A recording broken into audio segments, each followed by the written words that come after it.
आ बारिश का पानी कढ़न लई जी आ वेख लो जगाड़ लाया पिया।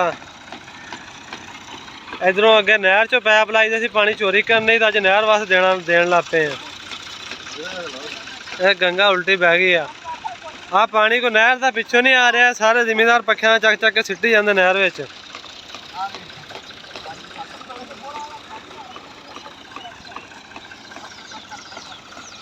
चेक कर लो जिमीदार,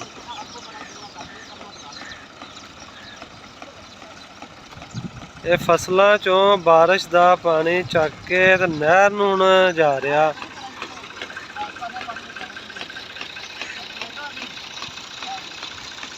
बस टेंशन नहीं, वो पानी थले उतर गया। वे लो इतों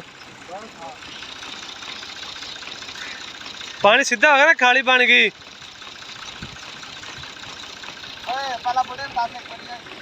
तेन फोन आया सी?